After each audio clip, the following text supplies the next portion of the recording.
There are so many people now who just can't stop using their smartphones. And if you are one of those people, I'm going to show you exactly why you can't stop using your phone and exactly what to do about it.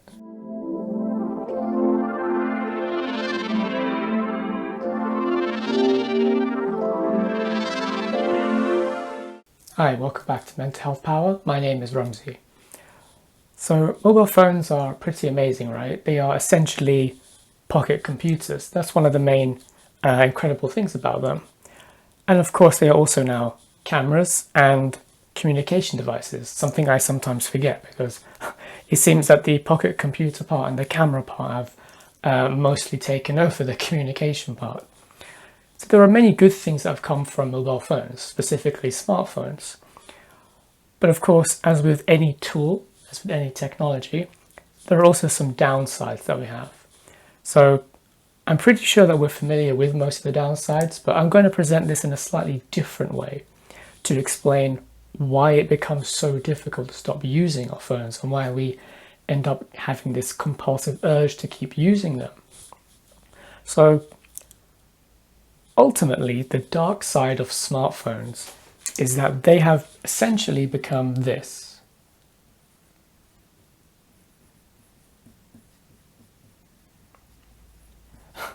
So smartphones have in many ways become slot machines.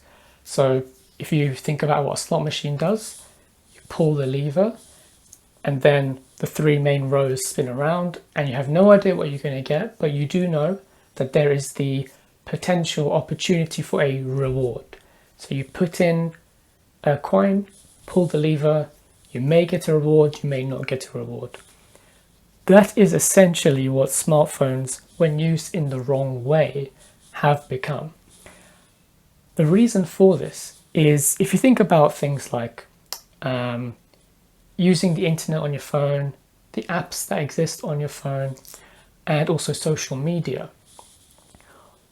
What these have in common that all of a sudden changes things when you stop using it on a laptop or a personal desktop computer and when you now use it on a mobile phone is the ease of accessibility.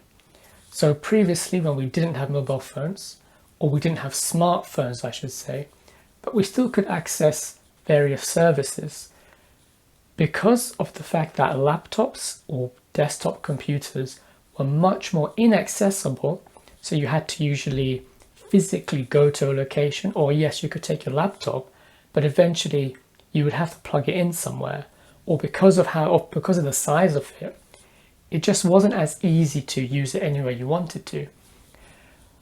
So while mobile phones are amazing in the sense that they are extremely portable, this has now opened up a whole bunch of other issues that the human brain and body, the human mind and body were not designed for. So the reason why I say that mobile phones or smartphones have essentially become slot machines is because whenever you're using an app now, whenever you're using a website, not every website, but many websites, many apps, or social media, these have been unintentionally or sometimes intentionally designed to exploit a particular behavior that exists within us. And this pretty much boils down to a chemical in our body called dopamine. So whenever you, let's say, open a Facebook app or some other social media app, and you start looking through the various things in the app, all of these, that is essentially like a slot machine because you've paid, instead of paying with money, you've now paid with your attention. As you scroll down the feed, you don't know what you're going to get. It's in a way quite random. And so as you're scrolling through, as you use these applications, as you use these websites, they are designed in such a way so you get these small rewards as you are using them. But the reward is not obvious, it's quite subtle. And that reward is novelty. So you don't know what you're going to get. It's going to be something completely new every time. And our brains like that. We like things that are new, that are different. And so, well, Sometimes. I know sometimes it can be the exact opposite. But when it comes to social media, when it comes to the internet and apps, they are designed to give us small rewards for taking part in the app or the website. This is why it's so easy to get stuck into it. And so really what they've become is addictive. And I know that this is not exactly something new. I know that this is generally well known, but I'm going to show exactly why this is and exactly why some people can stop using their phone even if they realize they have an urge to use it, while other people will struggle to not use it. There is a specific underlying reason for that. So what's interesting is that at university I studied games design and games development. And so games initially are the whole point, I guess, the whole core underlying principle behind games is to have people engaged in playing them. So this didn't necessarily, those principles didn't necessarily apply to websites initially, and they didn't necessarily apply to programs and applications to begin with when they were on just computers. But as technology developed, the psychology behind playing video games, I noticed, moved over to websites and moved over to apps and social media. So in video games, the way normally what we would call a gameplay loop works is you'd have a challenge. So the player would see there's a goal. So it starts off with a goal. And there will be a challenge and a reward for completing that. So this is essentially a basic loop. So you'd have a basic gameplay loop of there's a goal, there's a challenge to overcome. From overcoming that challenge, you get a reward. And then there'll be another goal. And that will continue and cycle throughout the time you play the game. That's a very simplistic but basic gameplay loop. What's interesting is that our habits basically work in essentially the same way. So if we look at it in this way, so this is person A, and person A is somebody who person A is somebody who is most likely going to be able to stop using their phone and is less likely to get addicted to using their smartphone. So the use of a smartphone is likely to create a habit. So this is what a habit loop looks like. So firstly, there is a cue. So this cue is a trigger, a call to action is what it can also be known as. So the cue could be you get a notification on your mobile phone. So you see something comes up, let's say it's Facebook saying someone commented on your post, something like that. Or sometimes it's not even that, it can be you haven't been on Facebook, click here to go, and something like that, okay? So that's the trigger. If you press on that, if you choose to continue with the cue, so you take part in it, then the next part is routine. So you've pressed on the notification, then you go through the routine of going through Facebook, scrolling through the feed, and as you're going through the feed, or as you're clicking on things and talking to people, your brain is being stimulated and is getting different rewards. So the main reward is, of course, dopamine. And so this is what will keep happening in a loop. So you have notification, you press it, you go through the routine of the application, let's say using Facebook, talking to people, commenting on posts, or just endlessly scrolling down. And as you are getting more and more novelty, you're having these different experiences, your brain is releasing dopamine and other chemicals, which make you feel good temporarily. Because once the reward is over, then you're done. But then another cue can come about. So you may get another message or something else to bring you back in. So this will just keep going over and over again. and in my other videos when I talk about the subconscious mind. The subconscious mind works for repetition. So the more you repeat something, it becomes a habit. And then it becomes difficult to stop, right? And that's where the addictive part comes from, because it's not just that you're repeating the habit, which makes it happen automatically and go into the subconscious. The problem now is it's being reinforced heavily with dopamine. So our brains are not designed for that. So what we used to do before technology took over is we were wired, the normal way is if we wanted something, it would take much longer to get the reward. So let's say we wanted to eat certain foods. So we would have to gather the different ingredients, from the shop or wherever, and then we'd have to spend time cooking it. And then we would get that sense of satisfaction and reward from actually eating it and from this experience of having made it. This is just one example that can be applied to many other things. And so we would get the reward from dopamine and other things as well, but only after that longer period of time has come. So we knew, and this would be training our minds to know, certain amounts of work and patience is required to get a reward, to get that feeling of satisfaction. But now what happens, because our brains have been trained to exist, to crave instant gratification. Now what happens is, if you want food, you can just go on an app and it'll come to you in half an hour, right? It's technically harmless, but it really depends on how it's used. So previously we maybe wanted, let's say we'd have to go and talk to somebody, we'd have to physically, call them up, organize a time to meet, and we'd go and physically meet them. People, I think, still do that these days, I hope. But now our brains have learned, I don't need to spend all that time to get this feeling. I can just use this phone and get something close to the feeling. We know it's not really the feeling, but it's something close to it. And so what happens is, because dopamine is inherently addictive, because it's meant to encourage us to do certain things to get the rewards, right? And so this becomes addictive, and so our brains then start craving the reward, the dopamine. So that's person A. So person A, we can say, has now, to varying degrees, become dopamine dependent. So they need the phone or other technology, other similar things, to get that fix. So it's become a habit.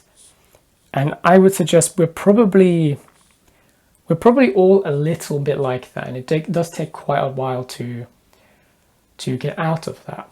So now that you've seen this video, you may notice yourself getting the urge to check your phone, even if there's nothing on there.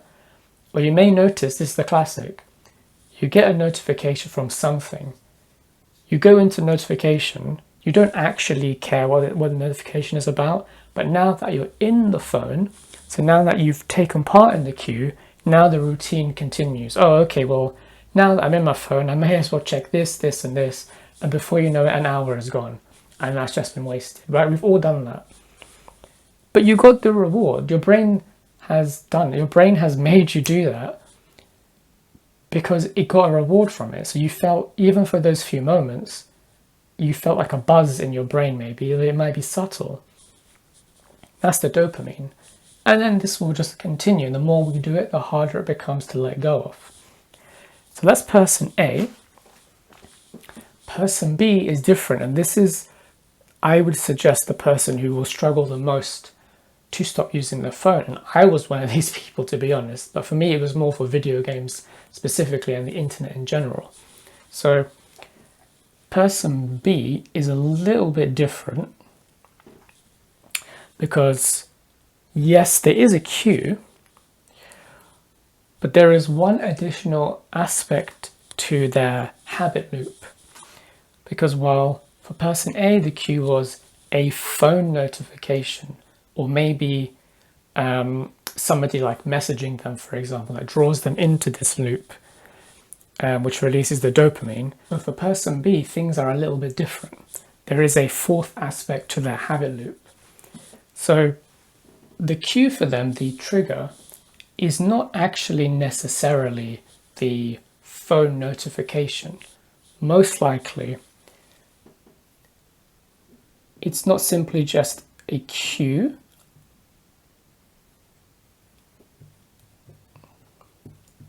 It's the feeling of an emotion, such as stress, for example.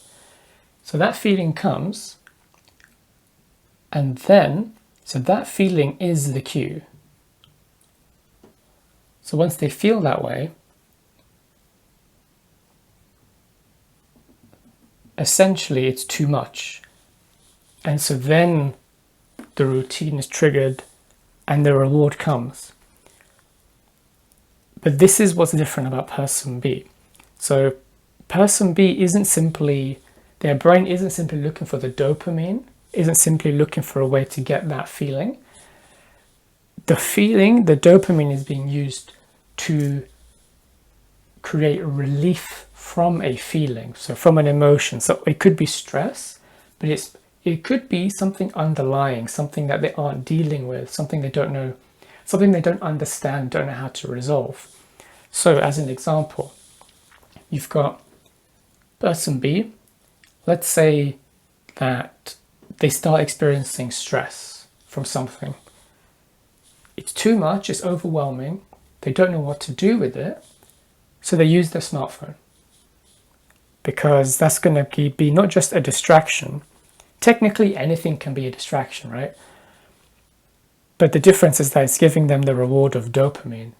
And this is why it's more dangerous for somebody like this, because they are much more likely to get addicted, because now it's helping them to cope with the stress or with the emotion. So this is a coping mechanism. So mobile phone addiction is a real thing. I mean, I think that's pretty obvious, but in case people don't think it's real. But for some people, it's serious because it's a coping mechanism. So example can be, someone gets on a train or transport, they find it to be stressful, there's the stress. They don't know how to handle or manage their emotions, it's too much. So then they use, that triggers the routine of getting out the phone, quickly using an app, quickly using social media to get the relief of the dopamine, which covers the emotion they don't know how to deal with. And then this will keep going on, reinforcing and making it more addictive. Or what can happen is, this is a more subtle one. So there isn't necessarily an external stress, like let's say getting on public transport that makes them feel stressed out. Sometimes it can be simply internal emotions or the internal stress. So if you find that you're on your own and you just cannot stop using your phone, it's probably because there are unresolved emotions from within. And so that's creating the stress, because then the emotions become overwhelming. So the phone, you go into the routine of using the phone, and then the constant stream of dopamine keeps happening constantly, which is giving you relief and distraction, but it's not solving the problem, right? It's just a coping mechanism which becomes addictive. So really, phone addiction, video game addiction, internet addiction, all these different new digital addictions are really dopamine addictions. That's really what they are. And so technically, you can be addicted to technically anything as long as it's releasing dopamine. And there's something to think about. And so the first thing to understand is whether you're person A, who has, let's say, if I just do this may help to show that that's person B, and then I guess this would be person A here. Let me do A. So then this way you can kind of see both loops together. So if you're person A, then so the advice for person A or B is going to be essentially the same, just with some minor differences. So if you realize you're person A and you're like, yeah, I can't stop using my phone, what you want to do is get into the practice of being able to observe your thoughts and your feelings. So this way you notice, I can feel the urge to look at my phone. Then you want to ask the question, why? Do I want to check my phone? Do I want to check WhatsApp or whatever other app, because there is a genuine reason, or is my mind coming up with excuses so that it can get the dopamine? And this is not easy to do, but the more you do it, it becomes easier. That becomes a good habit.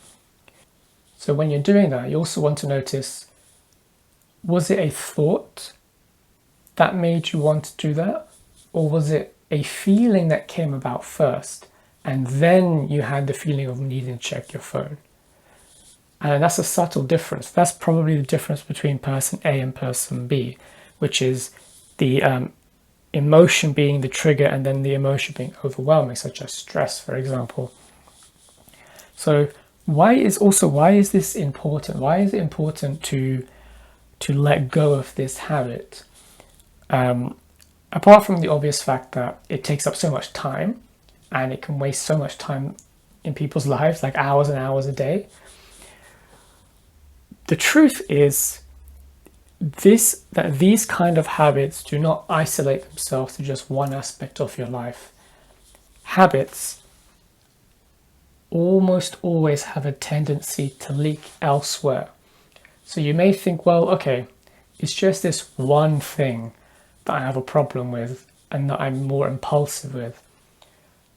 But what you are doing is training your brain to be more impulsive. And so you may, let's say, have this one issue with your phone, but then you may notice that now that you have this one issue with your phone, you've now primed yourself for instant gratification.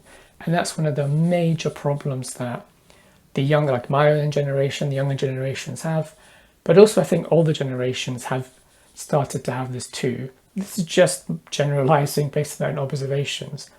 And I think one of the key reasons is because we're all using these devices. We don't necessarily understand the effect it's having on our minds, on our brains. And so what we're doing is we are training our brains to not be able to go for the longer term goals, which require patience and do not give us that dopamine hit straight away. So if you're training your brain for instant gratification, other things become more difficult.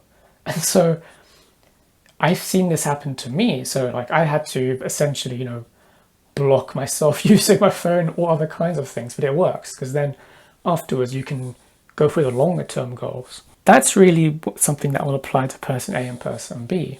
But if you are person B and you realize, when I feel stressed, when I have an emotion come up and I don't know what to do with it, I don't know how to let it go and process it, then I start using my phone or something else to feel better, to get away from it. The next thing to understand is that emotions are meant to flow. So emotions, my personal way of seeing emotions is that they're kind of like water. So they're meant to flow, they're not meant to stagnate and get stuck. And yet emotions do get stuck within us. So some people carry things like resentment or anger or sadness with them for decades. And I've seen this happen where people think, if I just pretend the emotion isn't there, if I pretend this unresolved issue isn't there, it will just magically go away. But that's not what happens. Emotions are meant to be felt and they're meant to flow. So there are various things that you'll need to do, which I'll explain in the next part, to release the emotion. Some people are very good at this naturally, so they feel something, they'll express it, or they'll cry, or they'll do something to release it. That's great. Not everyone can do this because of our upbringing or the way that the different culture, different society has brought people up. But the key to understand is the reason why you get stuck in this loop is because you're not being able to release and let go of the emotion. So it comes up, it's overwhelming, and the only way your brain knows what to do to cope with it is to find something to make it feel better. So dopamine, for example. And so what you really want to do This is what I can recommend. If you're unsure and you're thinking, I don't think that's me. Simple, very, very simple experiment you can try. I can even say a challenge for you. Turn off your phone, turn off all of your devices, just sit somewhere where no one's going to disturb you for half an hour, so 30 minutes, yeah? So sit for 30 minutes, no distractions, no mobile phone, and just sit with your thoughts and your emotions and see if you can do that, because surprisingly, we've got to the point, so many of us now, where we can't even sit for a short time with our thoughts and our emotions. And you may notice as you're doing this, the first 5 to 10 minutes maybe is fine. Then you may notice that there are all these thoughts that will come that you never realized were there, and they can maybe scare you. You may notice emotions come up that feel just really bad and you just want to get away from them. If you have that, and I think huge amounts of people do, that is proof that there are unresolved issues within you, that there are psychological and emotional needs that haven't been met and that need to be met. So you may think it's fine. I was one of these people, that's why I'm addressing others. You may think it's fine to go around this over and over again, but what happens when it starts affecting other parts of your life, and then you can't achieve goals because they require a long-term effort? They're not going to give you instant gratification. This kind of one habit can affect even people achieving their goals because it leaks into other areas, as well as it being a massive time sink, So you need to learn to just be able to sit with your thoughts and feelings and just be. And if you struggle with that, then I'm going to show you exactly what to do to overcome this addiction. Okay, so what is the solution to phone addiction, or not being able to stop using your phone? So I'm probably going to say this for pretty much all of my videos. The first solution is always going to be accept the situation as it is. So I don't mean give up. What I mean is really accept exactly what is happening and be okay with what's happening right now. Because one of the things that happens frequently is that we as humans don't like to admit if we're doing something wrong, which I know is really obvious, but it's really dangerous, especially with things like this. Because if we don't pass this first barrier of accepting that there is a problem, we're never going to solve it. And once we've learnt to accept the situation as is, to accept, okay, I may have a problem, I can't stop using my phone, then you can start to observe your own behaviors and understand exactly what's going on. But if you have this issue and it's been going on for so long, and if you realize that you're most likely going to be person B, and it's because of unresolved emotional issues or stresses, then you really want to go see some kind of therapist, go for therapy. And the reason why I say you have to accept the situation is because most people don't want to go for therapy. I was one of those people, but I've been many, many times in my life. Every time it was a very, very good decision. And I know one of the reasons why people don't like going for therapy is because they see it as a sign of weakness, and people don't like to feel vulnerable. I was the same. So if you're watching this video, seriously, therapy is the answer, because they will help you to unpack this particular part here, the root cause of the issue, so that you're not constantly using your phone to avoid the unresolved emotions. Or if it is stress that's happening now, like in your life in the present moment, they can help you to find solutions to resolve the stress. But ultimately, if you're going through this loop and you're person B, then you're living a life of avoidance. And so since the root cause of the issue is the overwhelming emotions or stress that is difficult to cope with, then you will have to practice feeling your emotions fully, whether they are good emotions or painful emotions, whichever one. we're fully accepting of positive emotions, of course, I understand that. But we also need to be fully accepting of the negative ones that we don't like as well, because it's the resistance that creates the problems. Because this whole habit loop here is resisting the root cause. That's why you have to accept it fully. And part of accepting it is being able to fully feel whatever emotion that you're running away from and using your phone as a way to cope with it. And so you also want to learn to observe your thoughts. So you can see, when is a thought triggering the urge to go to use my phone? Or you learn to observe your emotions and go, I can see I'm feeling this way. I know now I'm going to want to use my phone. So you can start by observing and feeling. You can start to witness your own habits and how they work. And remember, just because you have a thought about doing something, just because you feel a certain urge to do something, you still have a choice whether you choose to do that thing or not. And I know that for some people that sounds strange, because so many of us are used to having this way of living where if they think something, then they just do it. If they feel something, they do it, even if it's detrimental. But remember, you are the observer of your thoughts and your feelings. You are not your thoughts and you're not your feelings.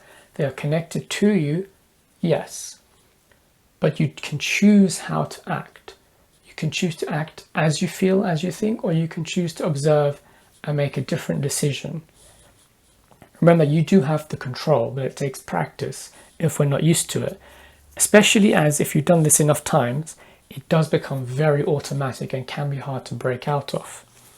And so because of that, you want to start setting limits for yourself.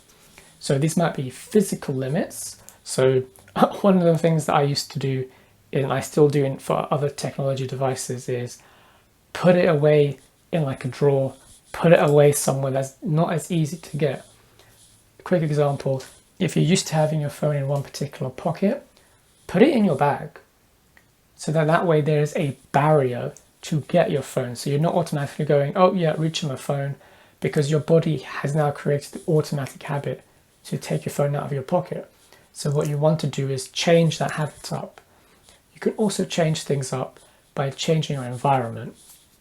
So if in the morning you're used to picking up your phone, immediately looking at it, put it somewhere far away from your bed so that you found a way to break the habit, so that there's some kind of barrier to get the habit. So your brain doesn't go into autopilot mode to control you to get the phone.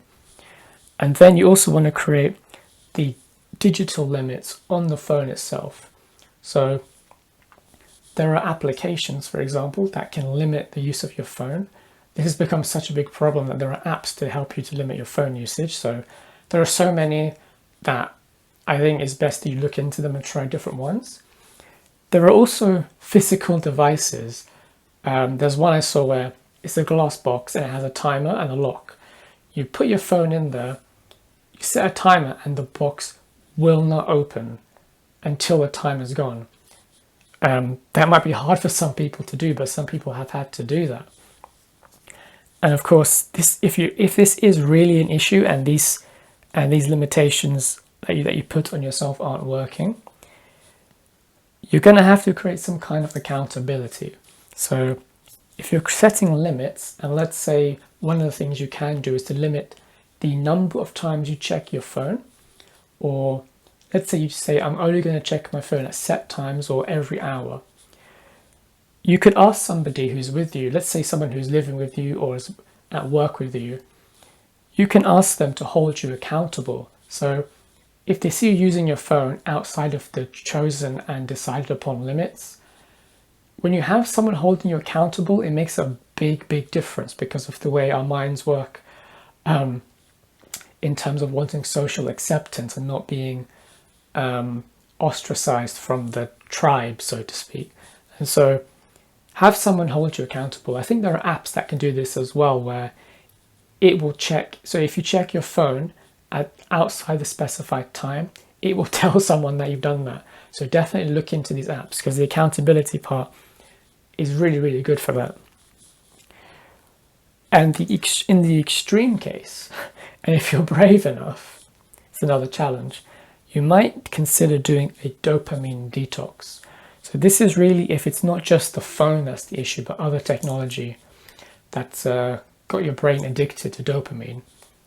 A dopamine detox is more of the hardcore route, which is, I think the common one is for 24 hours or maybe even 48 hours, you don't use any technology.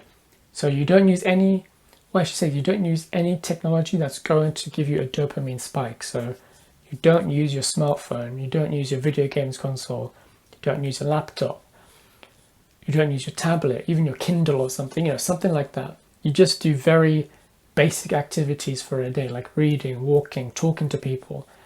But generally speaking, the things that I find work best are, apart from accepting, therapy is probably a way to do probably all of these things in one go, because they can help you with that.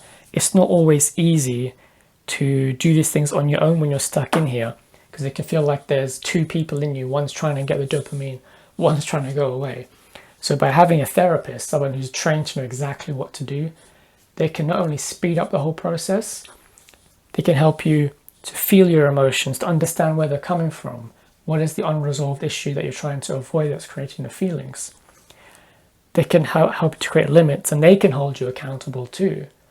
So I would seriously recommend, I recommend therapy for probably all of the issues that I put in my videos, of course. But ultimately, it always boils down to resolving the underlying issue behind the coping mechanism. And so there you have it. If you're struggling to stop using your phone, then this is why, because your brain is now essentially, to varying degrees, addicted to dopamine. And what you'll need to do is to fully learn and accept that this is the problem. Ideally, you want to seek therapy to see what the underlying issue is as to why it's become a coping mechanism. And they, or if you choose to do it on your own, can help you to learn to observe your feelings and your thoughts, to feel them completely.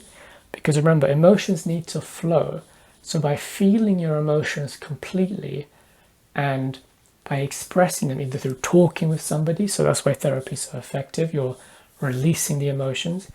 If you need to cry it out, they can obviously help you with that. You're making the emotions flow so that you no longer are just coping with the emotion. You're no longer living a life of avoidance, but you are actively resolving it and letting it go. And once you've resolved the emotion, you'll find that you then go from being person B to person A. So now you don't have the emotion that's driving you. Now it's just the brain trying to get the reward, which is much, much easier than to set the limitations and to let go of. So thank you for watching. Don't forget to hit the like button and subscribe, and I'll see you in the next video. Take care.